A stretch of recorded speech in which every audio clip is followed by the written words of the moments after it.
ये घटना है 11 जनवरी 2018 उत्तर प्रदेश के शहर मुरादाबाद की।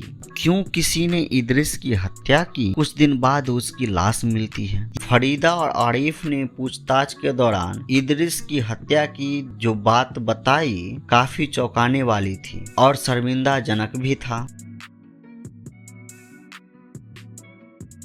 काठ थाना निवासी कपड़ा व्यापारी मोहम्मद इदरिस लापता हो जाते हैं और उसके कुछ दिन बाद उसकी लाश मिलती है। ये पूरा मामला प्रेम प्रसंग से जुड़ी हुई है और क्या है इसकी वजह और क्यों किसी ने इदरिस की हत्या की, चलिए जानते हैं इस वीडियो में। तो वीडियो को पूरा जरूर देखें और अगर आप हमारे चैनल पर नए हैं तो हमारे चैनल को सब्सक्राइब जरूर कर लें और बेल आइकन को ऑन कर लें ताकि हमारा हौसला बढ़ता रहे और ऐसे ही कहानी आपके बीच लाते रहे। जैसा कि मैंने कहा कि ये घटना 11 जनवरी 2018 की है। मुरादाबाद से करीब 30 किलोमीटर दूर स्थित कसवा काट के मोहल्ला पट्टीवाला में मोहम्मद इदरिस नाम का कारोबारी रहता है, जिसकी काठ में ही कपड़ों की सिलाई की फैक्ट्री है। उनके फैक्ट्री में सिले कपड़े कई शहरों के कारोबारियों को थोक में सप्लाई होता है। इदरिस के फैमिली में उनके पिता, पत्नी कनीजा और 5 बच्चे हैं। इदरिस 11 जनवरी को प्रतापगढ़ और सुल्तानपुर के कारोबारियों से पेमेंट लेने के लिए घर से निकले थे। जब भी वह पेमेंट के लिए कहीं जाता है तो वह फोन द्वारा अपने परिवार वालों से संपर्क में रहता था, लेकिन इस बार 2 दिन बीत गए और उनका अभी तक कोई ना तो फोन आया था और ना ही कोई खबर थी। ये सब देखने के बाद उसकी पत्नी कनीजा बड़े बेटे शहनाज से पति को फोन कराया तो इदरिस का फोन स्विच ऑफ बता रहा था। अबू को कई बार फोन किया लेकिन हर बार फोन बंद ही मिला। इस पर घर के सारे लोग परेशान होने लगे। उन लोगों ने पहले सोचा कि अपने स्तर पर खोजबीन कर लें, उसके बाद ही पुलिस में रिपोर्ट लिखाएंगे। उन लोगों की खोजबीन फैक्ट्री से शुरू हुई। इदरिस की फैक्ट्री के रिकॉर्ड में उन सारे कारोबारियों के नाम, पता और फोन नंबर दर्ज थे जिनके यहाँ फैक्ट्री से तैयार माल जाता था। चूंकि इदरिस प्रतापगढ़ और सुल्तानपुर के कारोबारियों से पेमेंट लेने के लिए गए थे, इसलिए शहनाज ने पहले उन्हें ही कॉल किया तो कारोबारियों ने शहनाज को बताया कि इदरिस उनके पास आए थे, लेकिन वह 11 जनवरी को ही पेमेंट लेकर यहाँ से चले गए थे। इसके बाद जब दोनों कारोबारियों से बात हुई तो पता चला कि दोनों कारोबारियों को मिलाकर इदरिस को 5 लाख रुपए दिए थे। यह जानकारी मिलने के बाद इदरिस के घर वाले काफी परेशान हो गए। सभी को चिंता होने लगी क्योंकि उनके पास काफी पैसा था। वो अकेले भी गए थे, ना जाने रास्ते में क्या हुआ होगा। सबके मन में गलत गलत विचार आ रहे। शहनाज ने जान पहचान वाले सभी लोगों को फोन कर के अपने अब्बू के बारे में पूछा, लेकिन उसे उनके बारे में कोई जानकारी नहीं मिली। जिधर भी फोन किया सभी जगह निराशा ही हाथ लगी। इन सब से भी कुछ जानकारी नहीं मिली तो कनीजा शहनाज के साथ प्रतापगढ़ पहुंच गई। वहां के एसपी से मुलाकात कर उन्होंने पति के गायब होने की बात बताई। इसके बाद एसपी ने इदरिस की पूरी जानकारी लेकर जांच में जुट गए। एसपी ने इदरिस का फोन सर्विलांस पर लगवा दिया। इससे उसकी अंतिम लोकेशन अमरोहा जिले के गांव रायपुर कला में पाई गई। यह गांव अमरोहा देहात थाने के अंदर आता है। प्रतापगढ़ पुलिस ने उन्हें अमरोहा देहात थाने में संपर्क करने की सलाह दी। इन सब में काफी समय बीत चुका था। 30 जनवरी 2018 को शहनाज और कनीजा अमरोहा देहात थाने पहुंचे। उन्होंने इदरिस के गुम होने की बात थाना प्रभारी धर्मेंद्र सिंह को बताई। उसने ये भी बताया कि इदरिस के फोन की अंतिम लोकेशन रायपुर में है। थाना प्रभारी ने शहनाज की तरफ से उसके पिता की गुमशुदगी दर्ज कर ली। शहनाज ने यह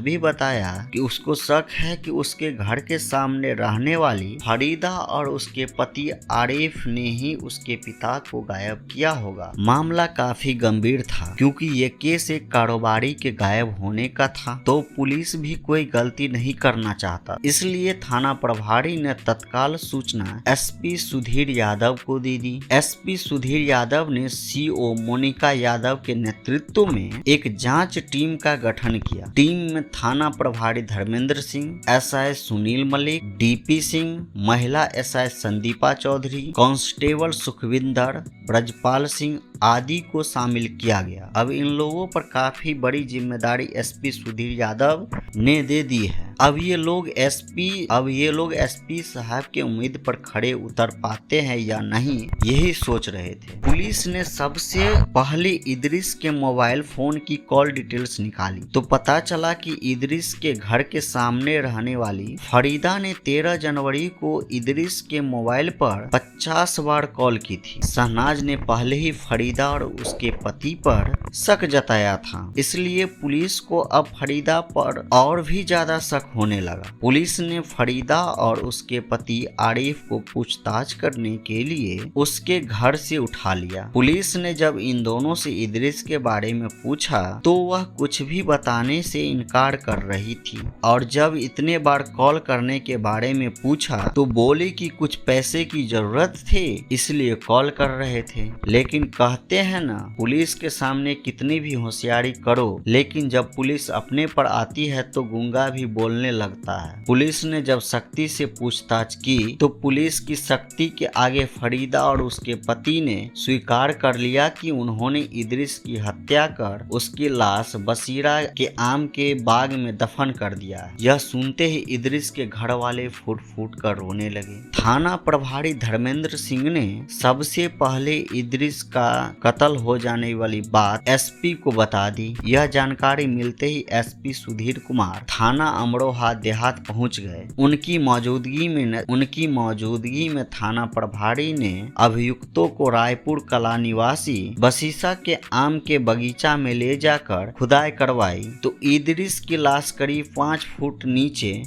दबी मिली, जैसा कि फरीदा और उसके पति ने बताया था। पुलिस ने इदरिस की लाश अपने कब्जे में ले ली। जरूरी कार्रवाई करके पुलिस ने इदरिस की लाश पोस्टमार्टम के लिए भेज दी। लाश की हालत काफी खराब हो चुकी थी। फरीदा और आरिफ ने पूछताछ के दौरान इदरिस की हत्या की जो बात बताई काफी चौंकाने वाली थी और शर्मिंदाजनक भी था। हत्या करने का मेन मोटिव अवैध संबंध से जुड़ी हुई थी। इदरिस की काठ में ही कपड़ों की सिलाई करने की फैक्ट्री थी। उसी फैक्ट्री में फरीदा नाम की महिला भी सिलाई करती थी। वह इदरिस के घर के सामने ही रहती थी। उसका पति साइकिल मरम्मत का काम करता था। चूंकि फरीदा इदरिस के घर के नजदीक रहती थी तो बहुत बार मुलाकात हो जाती थी और अन्य कारीगरों के मुकाबले इदरिस फातिमा का बहुत ख्याल रखता था। इतना ही नहीं वह अन्य कारीगरों से उससे ज्यादा पैसे भी देता था। इसकी वजह ये थी कि इदरिस फरीदा को चाहने लगा था और कुछ ही दिनों में इदरिस की कोशिश रंग लाई और उसके फरीदा से प्रेम संबंध शुरू हो गए। अब वह एक दूसरे के प्यार में इस कदर डूब गए थे कि उसे कुछ बाकी नजर ही नहीं आ रहा था। इदरिस और फरीदा दोनों ही बाल बच्चेदार थे। जहाँ इदरिस के 5 बच्चे थे वहीं फरीदा भी 2 बच्चों की माँ थी। करीब 1.5 साल से दोनों के नाजायज संबंध चले आ रहे थे। इसी दौरान फरीदा एक और बेटे को जन्म देती है। इदरिस फरीदा के छोटे बेटे को अपना बेटा बताता था, इसलिए वह उसका कुछ खास ही ख्याल रखने लगा था। इदरिस फरीदा को इस कदर चाहने लगा था कि मानो कि उसकी पूरी दुनिया उसी में बसी हो। वह चाहता था कि फरीदा जिंदगी भर के लिए उसके साथ रहे, इसलिए वह फरीदा को निगाह करने के लिए दबाव बना रहा था। इनकी प्रेम की फरमार इस कदर चढ़ी थी कि पूरे मोहल्ले में इसकी चर्चा हो रही थी। फरीदा के पति आरिफ ने भी फरीदा को बहुत समझाया कि उसकी वजह से परिवार की मोहल्ले में बदनामी हो रही है, वह इदरिस से मिलना बंद कर दे। उधर इदरिस के पिता बाबू ने भी इदरिस को समझाया कि वह क्यों अपनी बसी बसाई घर गृहस्थी और कारोबार को बर्बाद करने पर तुला है। फरीदा को भूल जा और परिवार पर ध्यान दो। लेकिन इदरिस फरीदा के प्रेम जाल में ऐसा फंसा था कि उसे छोड़ने के लिए तैयार ही नहीं था। उसके सिर पर एक ही धुन सवार था कि फरीदा अपने पति को तलाक देकर उसके साथ निकाह कर ले, बस। वह यही दबाव फरीदा पर लगातार बना रहा रहा था, पर फरीदा ऐसा करने को मना कर रही थी। वह इदरिस से निगाह नहीं करना चाहती थी, वह अपने पति के साथ ही रहना चाहती थी। वह कह रही थी कि जैसा चला आ रहा है वैसा ही चलता रहने दे। घटना के करीब 15 दिन पहले जब रात में फरीदा के पास इदरिस का फोन आया तो फोन की घंटी बजने से आरिफ की नींद खुल गई। फरीदा वही इदरिस से बात करने लगी। किसी किसी फोन की स्पीकर की आवाज इतनी तेज होती है कि पास का आदमी भी बात सुन सकता है। फरीदा के पास भी ऐसा ही फोन था। वह अपने प्रेमी इदरिस से जो भी बात कर रही थी वह आरिफ भी सुन रहा था। इदरिस उससे कह रहा था कि वह अपने पति आरिफ को रास्ते से हटाने के लिए बोल रहा था। इस काम में वह उसकी पूरी मदद करेगा, फिर उसके बाद हम दोनों निगाह कर लेंगे। इस बात पर तभी फरीदा तो कुछ नहीं बोली।